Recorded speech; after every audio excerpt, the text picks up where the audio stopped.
Oh, it's funny, isn't it? How someone can walk into your life like they're the sun itself, lighting up every dark corner you didn't even know existed, and then just vanish. One moment, you're convinced that forever was stitched into every laugh, every glance, every quiet moment between breaths. And the next, the words hit you like a cold slap to the face. Goodbye, not tomorrow, not later, not we'll figure it out, just goodbye. And suddenly the world doesn't feel like it belongs to you anymore. It's heavier, quieter, sharper. You start noticing the echoes of their absence in the spaces where their presence used to live, in the way the air feels different when you inhale, in the way the sun seems less warm, and the night somehow more mocking. And the truth is, you don't just lose them. You lose the version of yourself that existed only because they were there. Every plan, every dream, every hope that once had their smile woven into it feels like it's been ripped out, leaving a hollow that screams louder than any words ever toward accepting reality. It's a funny thing, isn't it? How stubbornly people cling to illusions, to dreams stitched together with hope and denial, how they insist that what they feel will last forever. That the person they love will remain tethered to their life like some permanent fixture. A sun that will never set. But reality doesn't care about feelings. It doesn't bend for wishes. It doesn't negotiate with longing. Reality is indifferent, brutal, and relentless. And when someone leaves, when the words goodbye are spoken, the illusion shatters. It's not a polite parting, not a gentle fade. It's a jagged, tearing force that rips through everything you thought you knew, everything you thought you controlled. And in that moment, accepting it feels impossible because your mind screams for another ending, for a rewrite, for a miracle that will erase absence and restore warmth. You clutch at memories like they're lifelines, replay conversations for hidden meanings, score gestures for a missed signal, because the human mind hates the void. It hates nothingness. It hates the truth that sometimes things are simply over, that permanence is a myth, that attachment is fragile, that love can be both luminous and transient. Acceptance doesn't arrive with fanfare. It doesn't knock on the door with polite announcements. It creeps in slowly, like a shadow in the corner of your vision, whispering truths you don't want to hear. First, it manifests as denial you insist they'll return. That the goodbye was temporary, that light will bend back toward them, that the universe will right itself.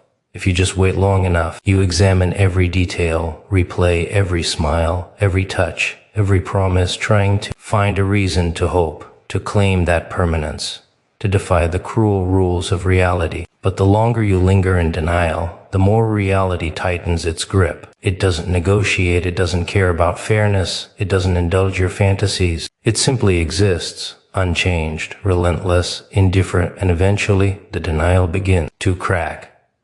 A fissure spreading across your stubborn mind, letting in a sliver of truth. They're gone, the moment is gone, and the world, this absurd, laughing, chaotic world, does not stop for grief and grief. Oh, grief is a teacher of sorts, but it's a harsh one. It forces you to confront the truth you don't want to see, the reality you resist, the fragility you ignore. You feel the absence like a weight pressing into your chest, a cold, relentless reminder that what you thought was permanent was temporary, that what you loved could be taken away without explanation, that life doesn't pause for heartbreak. Acceptance begins as pain, as rage, as bewilderment, as the gnawing understanding that nothing is owed to you, that existence moves on with no regard for the fragile illusions of attachment. And in that pressure, in that grinding weight, something begins to shift.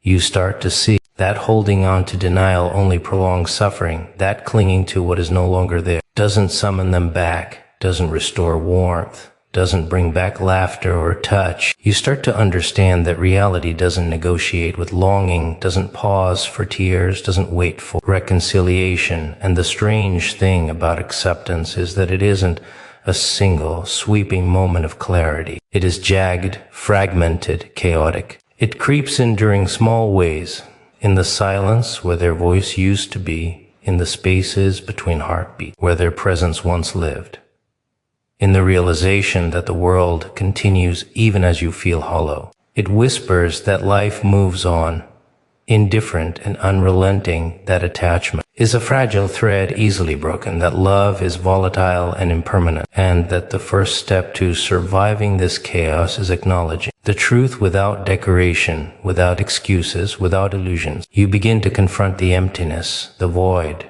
the absence, and in doing so, you understand that the power of reality lies in its indifference, that strength is forged not in control, but in endurance, that resilience is not cultivated by denial, but by honest confrontation with what is, and there is a liberation in this confrontation, a dark sort of freedom. The shackles of illusion fall away when you finally see the truth without flinching, when you recognize that permanence was never promised, that attachment is a gamble, that love is a fleeting, combustible force. You begin to understand that acceptance doesn't mean joy, doesn't mean closure, doesn't mean forgiveness, doesn't mean peace. Acceptance simply means seeing the world as it is, feeling the pain as it is, acknowledging absence as it is, and realizing that you still exist in the aftermath, that the heart continues to beat even when it is broken, that the mind continues to function even when it is haunted by memory, that life continues to march forward even when you are forced to watch the sun set on what you loved. And as this jagged, uncomfortable awareness settles, as denial dissolves and grief sharpens into clarity, you begin to see patterns you couldn't before. You see how attachment is formed, how illusions are built, how hope can deceive, how love can illuminate and devastate simultaneously. You see how fragile human connection is, how unpredictable, how chaotic, and how relentlessly beautiful and destructive it can be. Acceptance, in its rawest, cruelest form, is the acknowledgement that life is not designed to comfort, that permanence is a fiction, that heartbreak is inevitable, that survival is optional but necessary, and that enduring reality is a conscious, repeated choice, a jagged affirmation that the world is indifferent, that loss is inevitable, that absence is absolute, and that through all this you are forced to reckon with what remains, yourself, fractured, aware,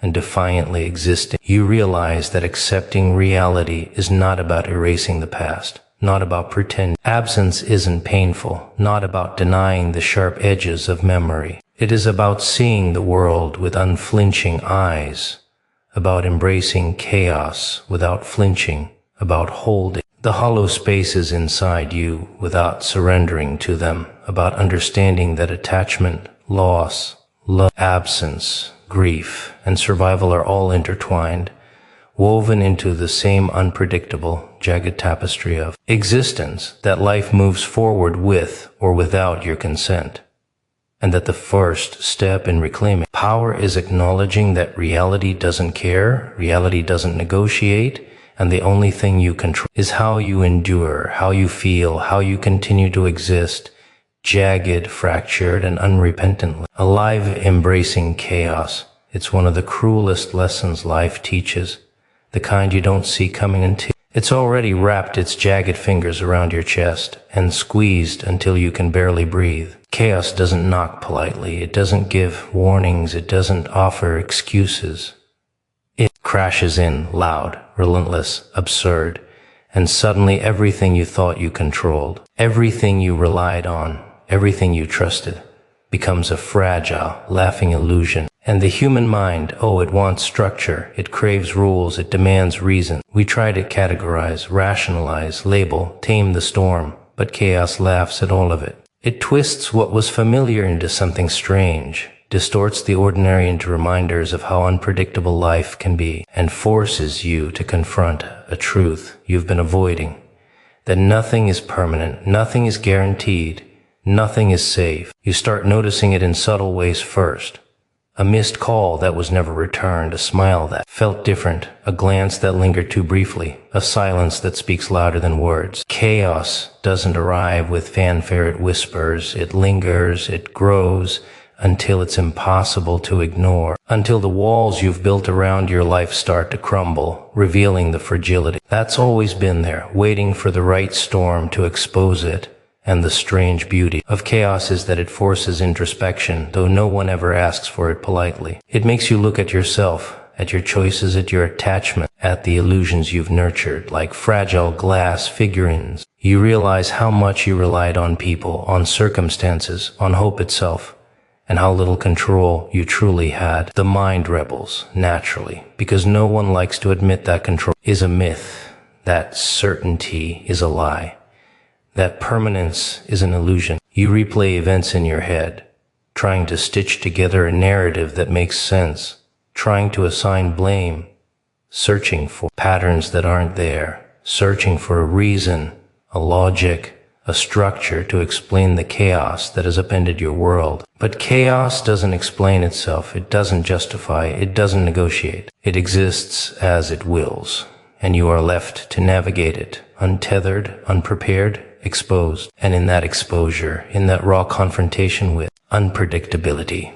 there's a strange, jagged kind of awareness. You begin to see the rules you thought governed life were arbitrary, that the universe is indifferent to suffering, and that survival, real survival, is not about predicting what comes next, but enduring what comes without flinching. And the emotions, the emotions, they're a symphony of contradictions. Fear, anger, grief, longing, despair, exhilaration at realizing the absurdity of it all tangled together, impossible to separate, impossible to organize, impossible to tame. You feel the sharp edge of pain like a blade pressed to your skin, and yet within that, there's a perverse clarity. Chaos forces honesty. It strips away pretenses, illusions, polite facades, revealing raw human nature, vulnerability, desire, fragility, resilience, stubbornness, obsession, courage, and a relentless, compulsive drive to continue existing even when the world seems determined to tear itself apart. And you begin to understand that chaos is both destructive and instructive.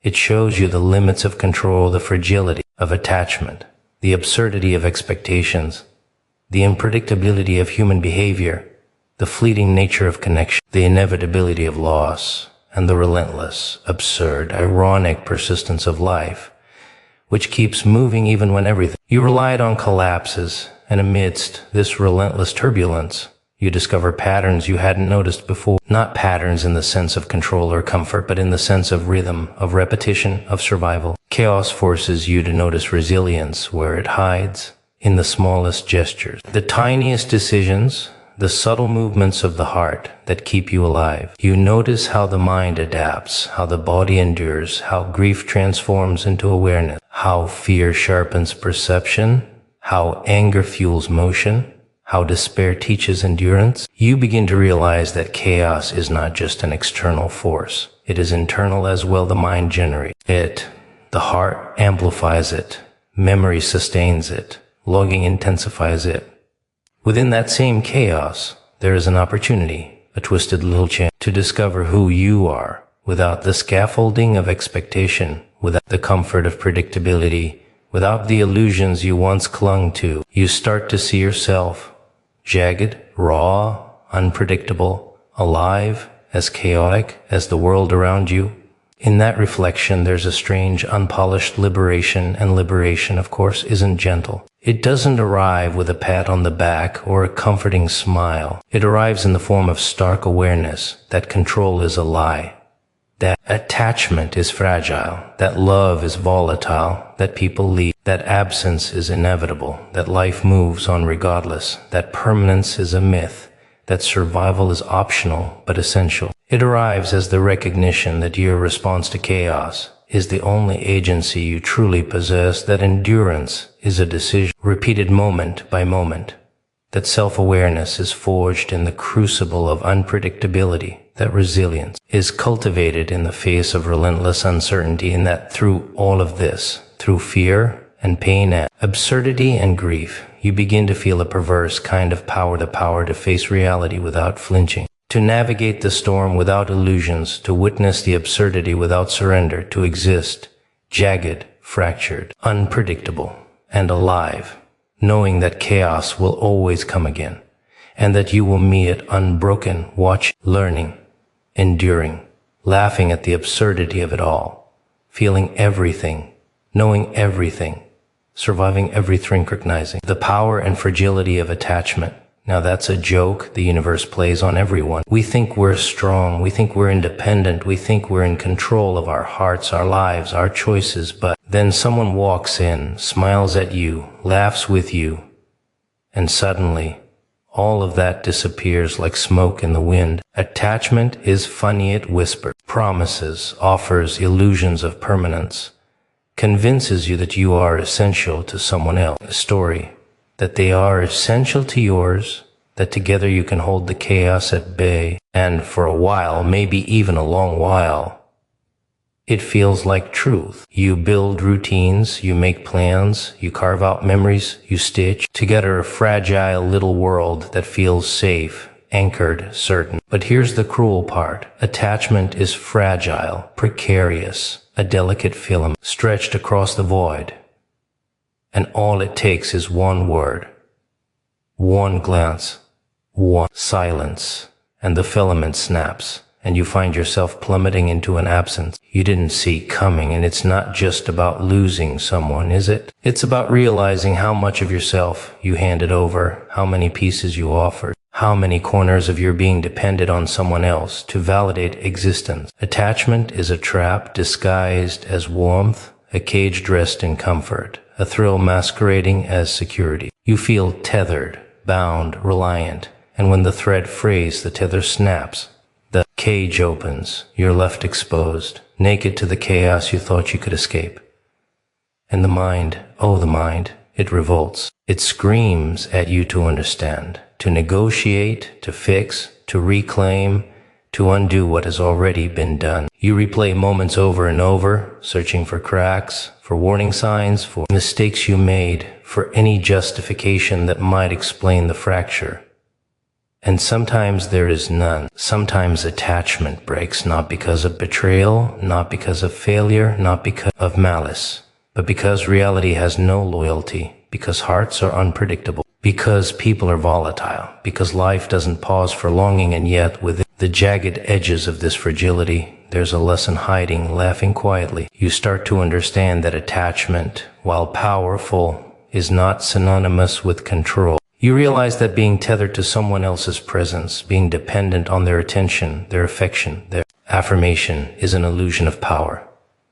The more you rely on it, the more vulnerable you become. The more you depend on it, the more chaos can infiltrate your life, uninvited, unrelenting, indifferent. And suddenly, the fragility isn't just theirs, it's yours too. Your heart, your trust, your desire, your expectation, your love, every piece of it is exposed. And you see with a perverse clarity that strength is not in attachment, but in understanding the peril of attachment, in recognizing the volatility inherent in loving and being loved, in realizing that every connection carries within it the seeds of potential absence, the possibility of rupture, the inevitability of change, and the irony.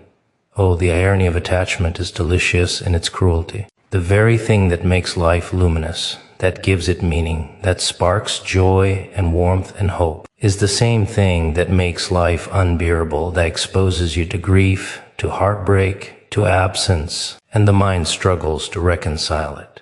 We cling, we grasp, we hold, thinking permanence is possible, think safety is guaranteed, thinking love is a shelter from chaos, and yet, all the while, attachment itself is a tightrope stretched over nothingness. A fragile thread above the yawning void of unpredictability, and walking that tightrope, balancing hope and fear, desire and dread, joy and vulnerability, you begin to understand the delicate, absurd dance that is loving, that is trusting, that is depending on another human being, and the beauty of recognizing this fragility, paradoxically, is that it gives a strange kind of freedom. When you see the truth of attachment, when you acknowledge its precariousness, when you understand the volatile power it wields, you begin to move differently. You begin to hold lightly, to love without chains, to invest without surrendering autonomy, to care without losing yourself, to trust without expecting permanence, to give without demanding reciprocity.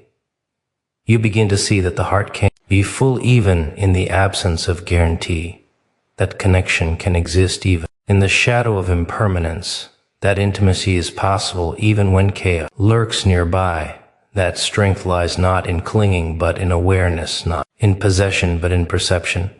not in control but in understanding. The raw, unpredictable, absurd force that is human attachment, and with that understanding, you start to see patterns, not the predictable, comforting ones we wish for, but the jagged, unpredictable rhythms of connection and loss, of desire and withdrawal, of presence and absence. You see how hearts collide, intertwine, fray, and separate, how people enter and exit, how love blooms and withers, how trust is built and broken, how longing can illuminate and devastate simultaneously. And through this awareness, you start to navigate your own attachments with precision, with attention, with awareness, noticing how dependence makes you vulnerable, how detachment sharpens perception, how love can both anchor and fracture, how connection is beautiful because it is perilous, how caring deeply is a risk, a gamble, a tightrope above a yawning chasm where the stakes are your heart, your hope, your joy, your despair, and your existence, all intertwined, all fragile, all absurdly, achingly human. And in this navigation, this delicate, chaotic awareness, you start to feel the pulse of reality that attachment will always carry risk, that love will always carry vulnerability, that hearts are volatile, the absence is inevitable, that chaos is constant, that joy and pain are inseparable, that longing is both fuel and trap, that the world moves on without mercy, without pause, without concern, and that through it all, the only thing you truly control is how you hold your heart, how you perceive attachment, how you survive its fragility, how you endure its power, how you laugh at its cruelty, how you learn, how you continue, jagged, aware, exposed, alive, human, and irreparably engaged in the absurd dance of connection and loss, learning to survive and find strength in absence. Now that's the cruel punchline life loves to deliver. You think you have it all figured out, love, companionship, trust, presence, but then it's ripped away with a word, a gesture, silence, and suddenly you're left staring into the void, feeling the echo of a soul that once mattered more than air itself. Absence is a teacher without mercy. It doesn't sugarcoat, it doesn't wait, it doesn't console, it presses, it lingers, it hollows you out until you're forced to confront the uncomfortable, undeniable truth.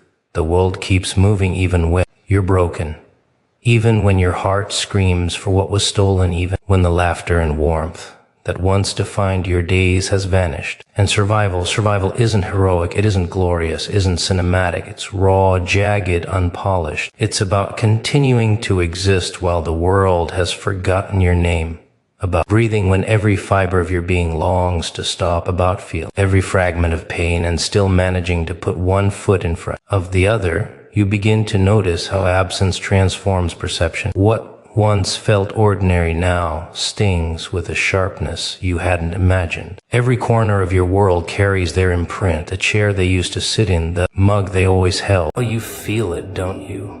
That weight, that endless burden on your shoulders, the exhaustion, the fatigue, the feeling like no matter how much you do, it's never enough. You've been running in circles, pushing yourself to the limit, trying to keep it together, trying to be strong, trying to smile, even when you're on the verge of breaking. And what do you get for it? Silence, empty praise, maybe even a little guilt trip for not being good enough, for not doing enough. It's almost like the world expects you to be a machine, to keep going, keep grinding, keep giving without ever asking for a break. You ever wonder how far you can push yourself before the cracks start showing? Before you get to that point where everything just feels too much? Like you're juggling flaming knives while riding a unicycle on a tightrope, and at any moment you could fall. But you don't fall, do you? You keep going, keep spinning, keep balancing, because that's what you've been told to do. You're told to keep going, to keep striving, to keep performing like some perfect machine. No one tells you that machines break too. But here's the thing, and I know it's going to hurt some of you. It's okay to admit you're tired. It's okay to recognize that you've hit your limit. You're not a superhero. You're not a god. You're a person, a living, breathing, fragile human being. And every single one of you has a limit, even if you pretend you don't. We live in a world that tells you to keep going, to keep pushing, to keep running at full speed, like a rat on a wheel, hoping that one day it'll all be worth it. But when is it ever enough? When do you get the chance to stop and breathe without feeling like the world is falling apart because you dared to take a break? You're not allowed to be tired. Not in the way people expect you to be. They want you to be unbreakable, to be the person who's always on, who never slows down, who never shows signs of weakness. But what happens when you do?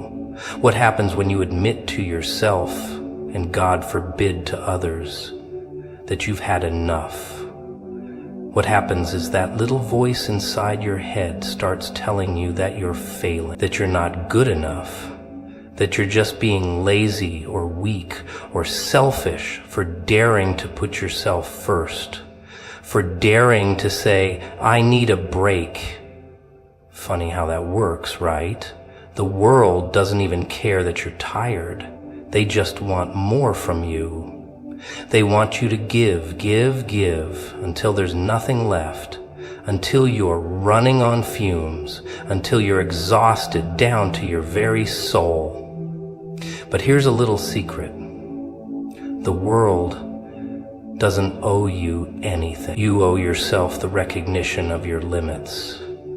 And the minute you stop acknowledging that, the minute you stop giving yourself permission to rest, you've already lost. You start to believe the lies that the world tells you, that being tired means you're not strong enough. You start to resent yourself for not being able to keep up with the demands, for not being able to hold it all together. You become so obsessed with the idea of constantly moving forward, constantly achieving, constantly winning, that you forget what it means to actually live, to breathe, to just be. You know what happens when you don't acknowledge your limits? You burn out.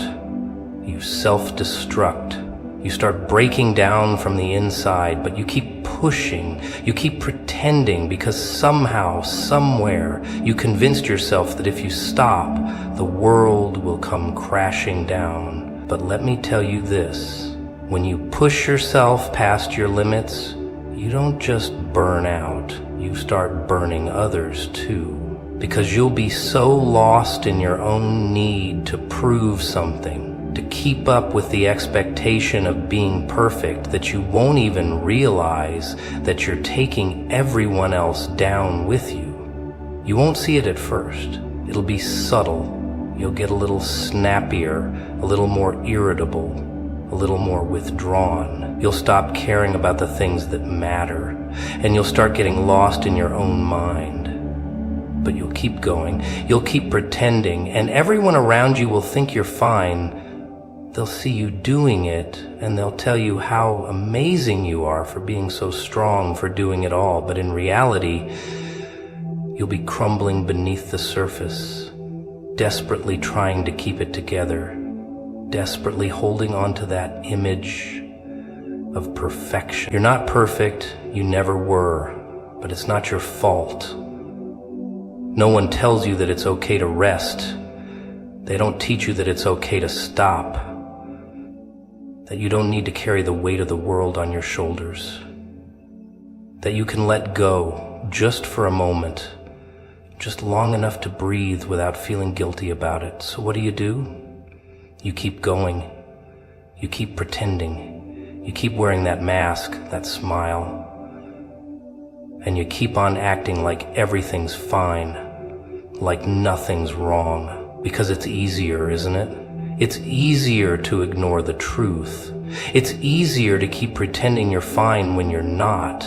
But that's not living, that's surviving. And eventually, surviving isn't enough anymore. Eventually, the cracks in your armor will get too big to hide, and you'll have to face it. You'll have to face the truth, that you were never meant to do this alone, that it's okay to ask for help, that it's okay to say, I'm tired. You know what the problem is? People think they've got you all figured out. They see you juggling all these things, work, life, obligations, and they think, wow, this person is a superhero. And they start treating you like one. They start piling things on your plate like you've got infinite space, infinite energy, infinite patience. But here's the dirty little secret no one talks about. There is no such thing as infinite. You run unlimited resources, and every single person who keeps expecting you to give more, do more, without any regard for what you're going through, they're blind to the fact that eventually that tank's gonna hit empty, and when it does, oh, it's not pretty. You think you can keep this up? Just keep smiling, keep doing, keep pushing, keep acting like you're invincible? Well, guess what? And there's no shame in admitting that, no matter what the world tries to tell you. But here's what they won't tell you. You don't have to carry everything. You don't have to fix everyone's problems, make everything perfect, or play the role they expect you to play. That's all on them. It's not your responsibility to be their rock, their therapist, their everything. You think you can keep this act going? You're fooling yourself, because the truth is, you're not invincible. You're just one person, and that person is tired. You're running on fumes, but no one seems to notice. They just see the facade that says, I've got this. I can handle it. I can take on more, but inside, behind that mask, it's a different story. Your body's screaming for rest. Your mind's begging for relief, but you just keep pushing forward because that's what the world expects from you. They don't understand that sometimes it's okay to stop. Sometimes it's okay to say, I can't do this today. And when you do, what happens? People judge you. They look at you like you're weak, like you've failed, like you've let them down. But here's the kicker. They're the ones failing you, not the other way around. Because they've set this impossible standard, and they keep piling on more, and they don't even see it. They don't see the toll it's taking on you. The way you're falling apart a little bit more each day, piece by piece. They just see a machine doing its job. They see you producing, performing, achieving. And when you finally break, when you finally hit that wall and you just can't keep it up anymore, they won't be there to pick you up. They'll move on to the next person, the next task, and leave you in the dust. They'll act like it was all on you to keep going, like it was all on you to make it happen. And where does that leave you? Burnt out, empty, with nothing left to give. But here's the thing. They can't take from you unless you let them. They can't drain you unless you allow them to. And the real problem here isn't that they're demanding too much from you, it's that you're letting them. You're letting them treat you like a machine. You're letting them believe that you can just keep going forever. But what happens when you stop? What happens when you tell them, I need a break? What happens when you finally put your foot down and say, enough? They'll panic. They won't know what to do with themselves. They'll try to guilt trip you into coming back, into picking up where you left off. They'll act like you've betrayed them, like you've done something wrong, but they won't understand that you're doing it for yourself, that you're saving what little of yourself is left before they completely drain you dry. You can't be everything to everyone. You're not a superhero, no matter how much they try to make you one. You're not made of steel. You're made of flesh and blood, and your limits are real. So why do we keep pretending? Why do we keep running this race, going through the motions, acting like it's all okay, when deep down we know it's not? We let society dictate our worth, let them tell us that we should be doing more, that we should be achieving more, producing more. And we listen. We listen because we want to feel valuable. We want to feel important. But here's the bitter truth. Your value isn't defined by what you can give. It's not defined by what you can do for others. It's not defined by how much you can juggle before you drop the ball. You're valuable because you exist, because you breathe, because you have a life of your own. So why are we so afraid to say no when people ask too much from us? Why are we so afraid to admit that we need time to heal, to rest, to just be? Maybe because we've been taught that we're supposed to be everything for everyone. But you can't be. It's impossible. The sooner you accept that, the sooner you can start taking care of yourself. You're tired for a reason. Your body is trying to tell you something, but you're too busy trying to keep up to listen. Well, it's time to start listening, and it's time to stop pretending. You ever feel like you're just a pawn in someone else's game? That everyone around you expects something, always wants something, and the more you give, the more they take? You run yourself ragged, trying to be everything to everyone, and what do you get in return? The illusion of gratitude, the facade of appreciation. But let's be honest here, no one actually cares about your well-being. They only care about what you can do for them. They only care about what you can give them. You start feeling like a walking ATM. People come up, ask for their withdrawal, and you hand it over. You've got a little bit left in the tank, so you keep going, thinking you're doing the right thing. You're helping. You're making a difference, but what happens when you run out of cash? What happens when you have nothing left to give? They don't stick around, do they? No, they go looking for someone else, someone with a full tank. And you? Well, you're left standing there, empty, drained, wondering how the hell you got here. It's not even about being appreciated at this point. It's about survival, about trying to hold it together while everyone else has their hand out, demanding, expecting, draining. You think you're doing the right thing by giving it all? You're not. You're setting yourself up for failure, for a breakdown, for complete and utter destruction. The more you give, the more they take, and the more you lose yourself in the process. And the worst part, they don't even know it. They don't even care. They just move on to the next person who will feed them, give them what they want, solve their problems. Meanwhile, you're left there gasping for air, trying to figure out how you're going to fix yourself when no one's around to fix you. This is the game you're playing. You're part of this sick cycle of give and take, and no one's ever told you that you're allowed to stop.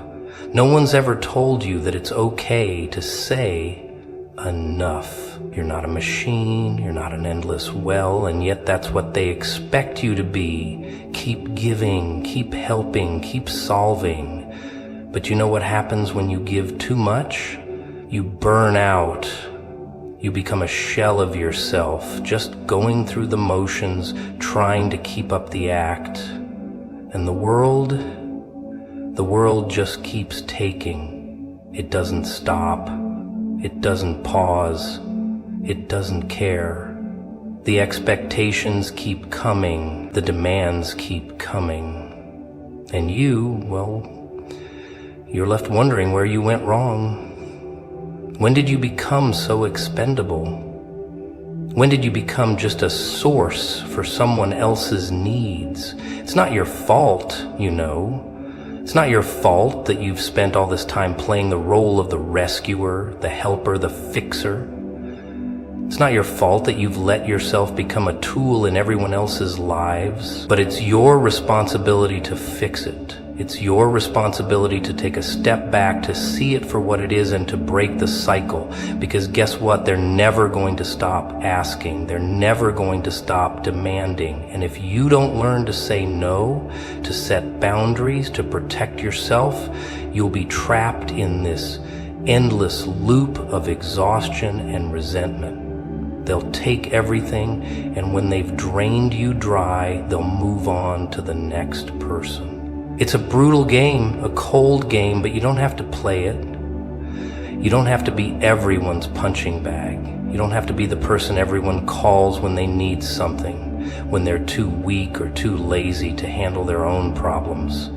Because when the tables turn, when it's your turn to ask for help, where will they be? Too busy, right?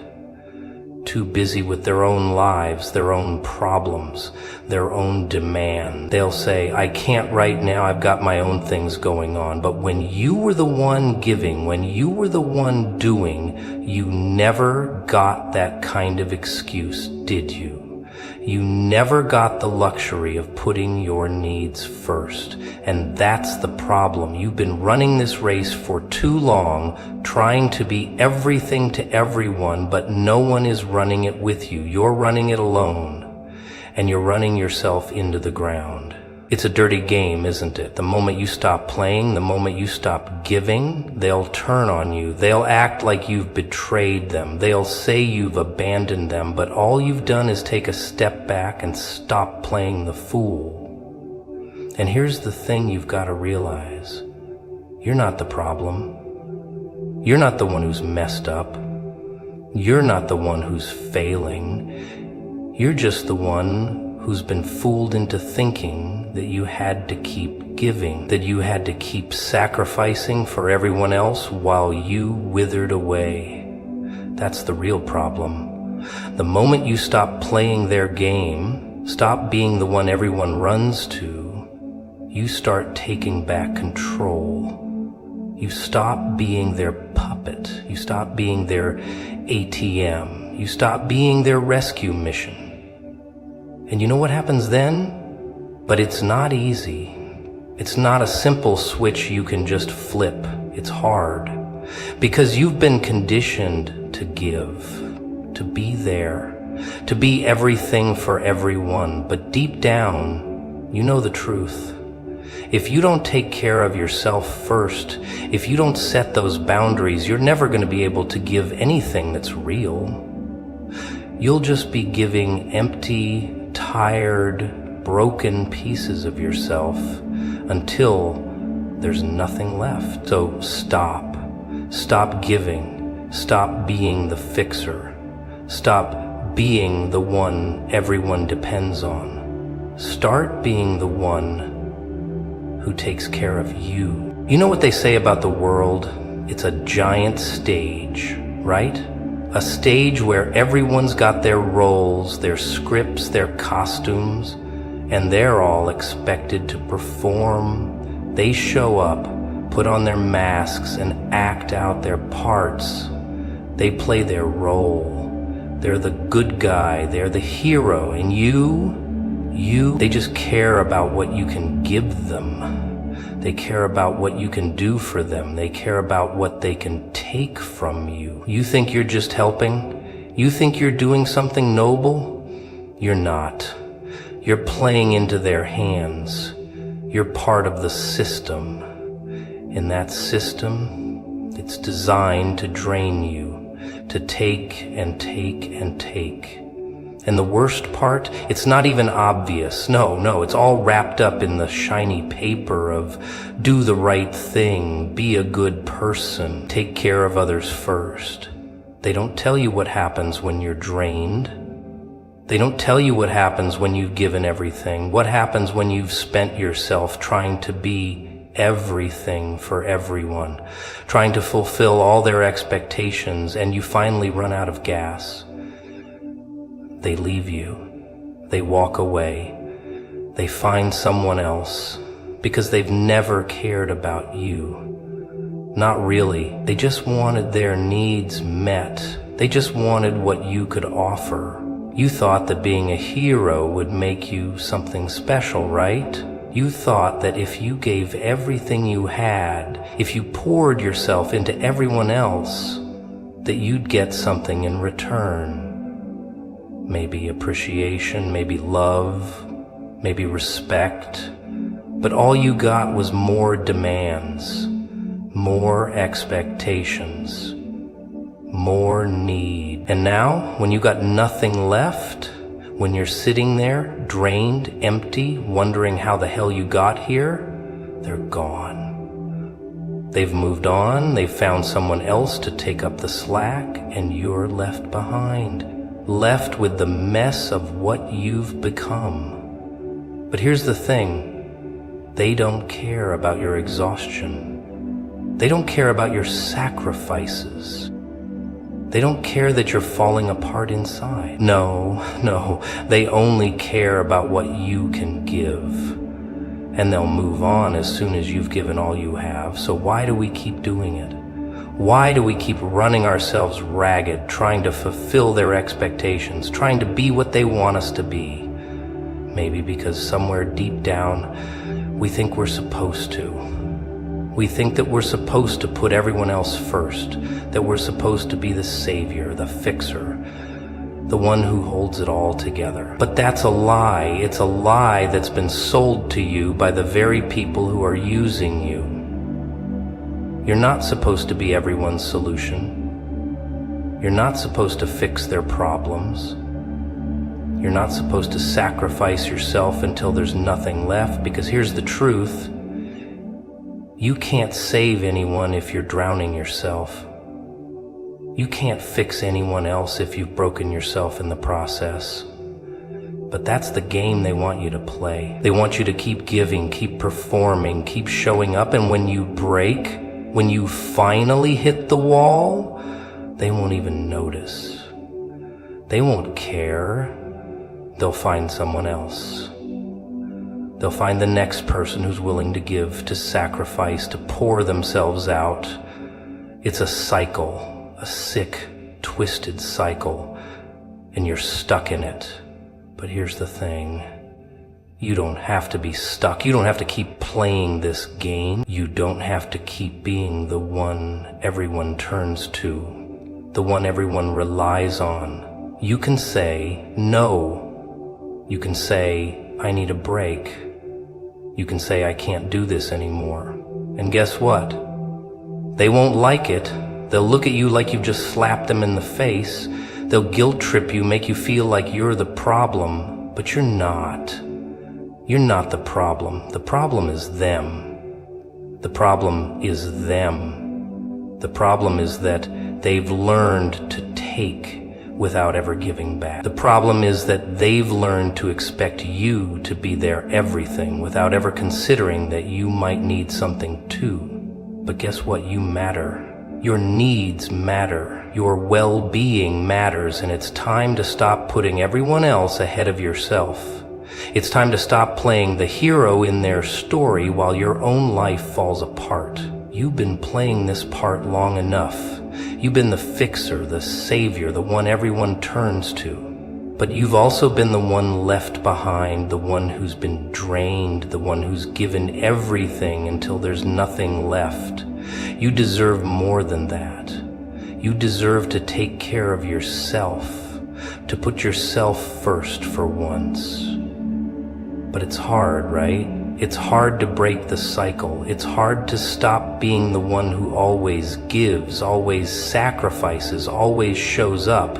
It's hard to stop when everyone expects you to keep going. But here's the thing. When you finally stop, when you finally take care of yourself, when you finally say, I'm done, that's when you start healing. That's when you start rebuilding. Because you've been playing a role that wasn't yours. You've been pretending to be something you're not. And when you stop pretending, when you start being real with yourself, that's when the magic happens. So stop. Stop giving. Stop being the one who solves everyone's problems. Stop being the one who carries the weight of the world on their shoulders. Because guess what? The world doesn't care about you. It doesn't care about your sacrifices. It doesn't care about your pain. But you know what you can do? You can start caring about yourself. You can start taking care of yourself because you matter more than anyone else's expectation. And when you start doing that, when you start saying no, when you start putting yourself first, that's when you'll start seeing the change. Oh, life. It's a funny thing, isn't it? You wake up, stretch your arms, and think, here we go again, because, let's face it, you've been living the same damn day over and over. You've been stuck in the grind, trying to keep up with expectations, keeping your head above water and hoping, just hoping that something different will happen. But let's get real. Nothing changes. The same faces, the same voices, the same demands. Everyone wants something from you, don't they? Everyone needs you for something. But when was the last time you needed someone? When was the last time someone stepped up to your plate? Don't get me wrong, you're a good person. You do what you can for others. You give, you sacrifice, you bend over backward to make sure everyone else's needs are met. You think that's what makes you valuable. You think that's what makes you worthy of love, worthy of respect, worthy of attention. But spoiler alert, it doesn't. You're just a tool in their little game. You're a band-aid to their wounds, a quick fix to their problems. And when you've given all you have, when you've used up every last ounce of energy trying to meet their needs, trying to keep them happy, what do you get in return? Nothing. Maybe a thank you, if you're lucky. Maybe you're so great when they need something else from you. But that's it. And do you know why that happens? Because they're not looking for a partner. They're looking for a slave. They don't care about you. They care about what you can do for them. And you've been so wrapped up in trying to be the hero, trying to be the savior, trying to be everything to everyone. Oh, you can try. You can keep pretending that you're okay, that you've got it all together, that you can handle everything life throws at you. But eventually, that act wears thin. Eventually, you hit a wall. And when you hit that wall, when you've given everything you've got, and you're still asked for more, you realize just how alone you are. Because when it's your turn to ask for help, when it's your turn to need someone, where are they? Oh, they're gone. They've moved on to the next person who's willing to give, who's willing to sacrifice, who's willing to play the game. And there you are, left behind, wondering why you didn't matter. It's a cruel joke, isn't it? The moment you stop giving, the moment you stop playing their game, you become disposable.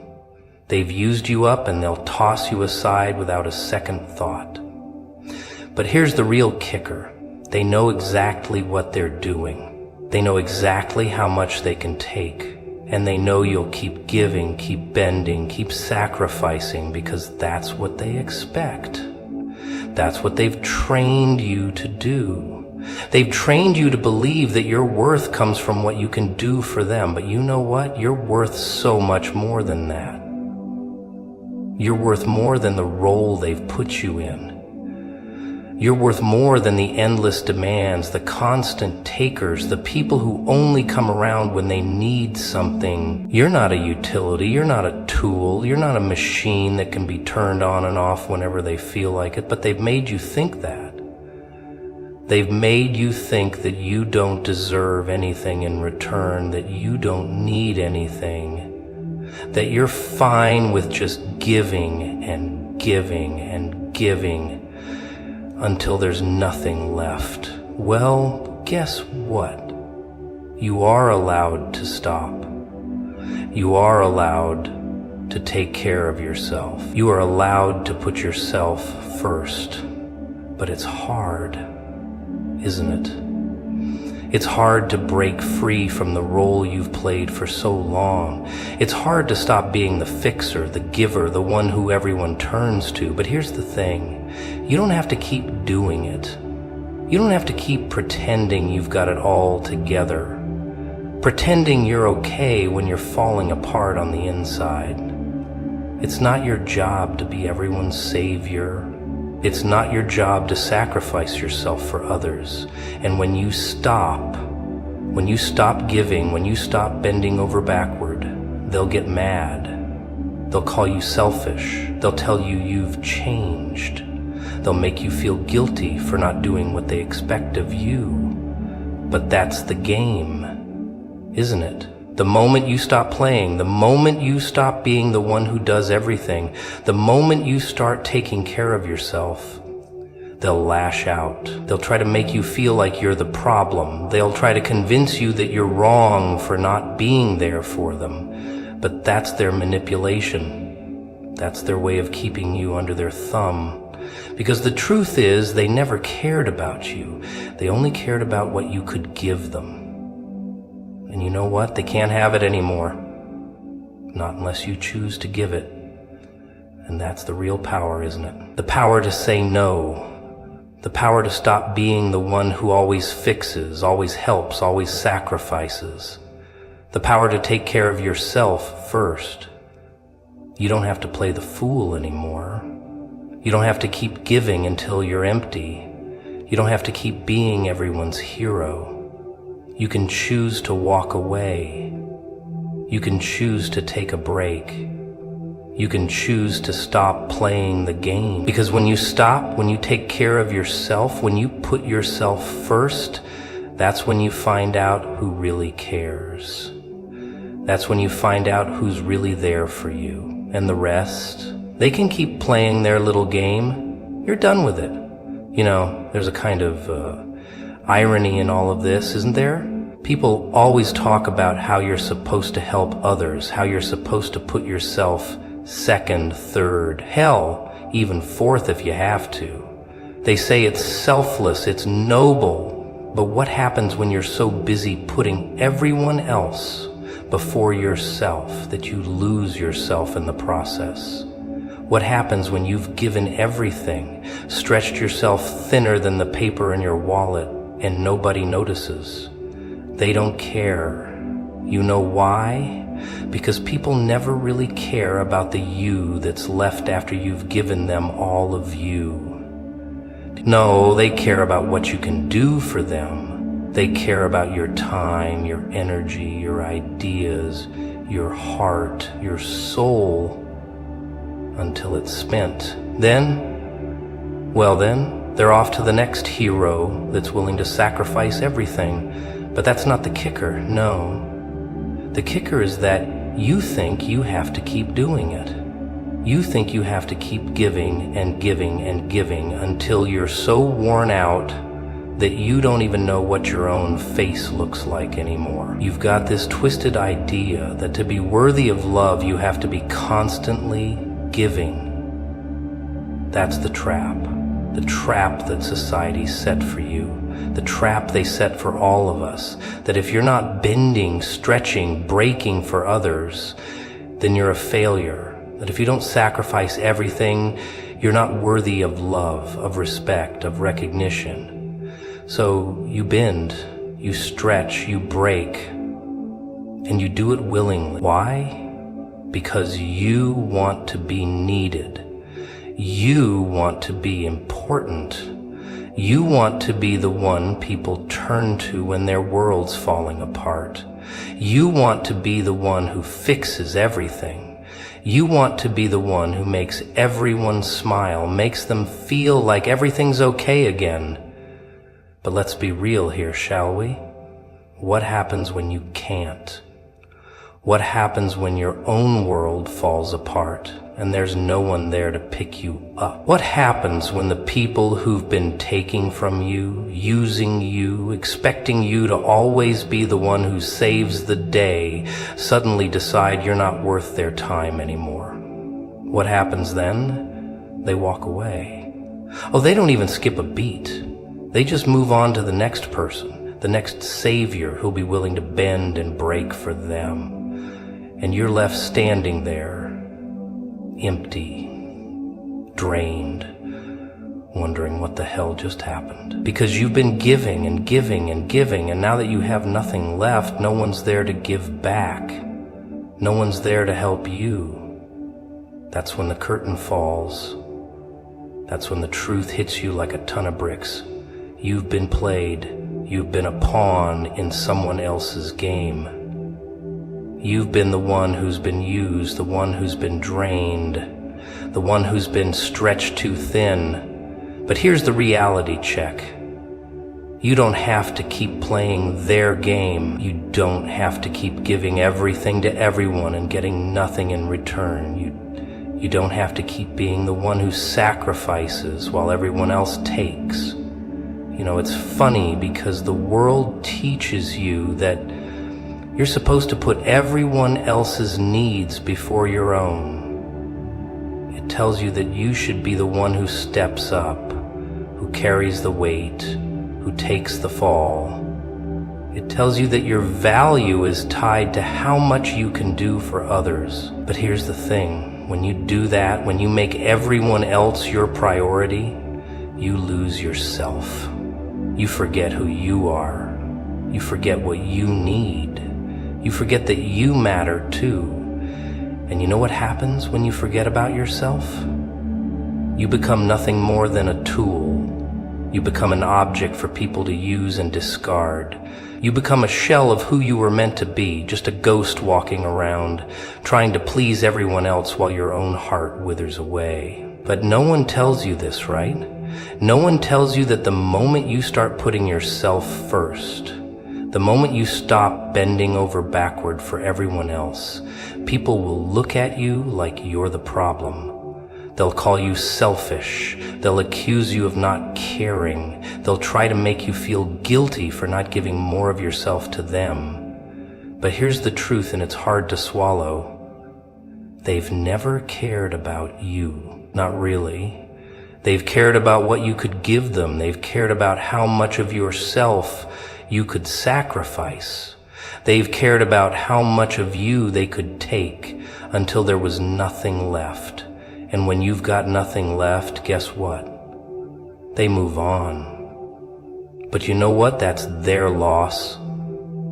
That's their mistake. You don't have to keep giving. You don't have to keep being their savior. You don't have to keep being the one who gets walked all over. You can choose. You can choose to stop. You can choose to take care of yourself. You can choose to say enough is enough. And when you do that, when you start saying no, when you start choosing yourself over their endless demands, you'll find that the world keeps spinning. People will come and go, sure, but the ones who truly care, the ones who are truly there for you, they'll stick around. The rest, let them go. You don't need them. You never did. You're not here to be a punching bag. You're not here to be used and discarded when they're done with you. You're here to live your own life. You're here to take care of yourself. You're here to stop being the one who always gets used. And when you finally realize that, when you stop playing their game, that's when the real power kicks in. That's when you start taking back control. So ask yourself this. Why are you still playing their game? Why are you still giving, still sacrificing, still allowing them to drain you? You don't have to. You can stop at any moment. You just have to choose to do it. The world doesn't want you to stop. It wants you to keep going until there's nothing left. But you don't owe it that. You owe yourself more than that.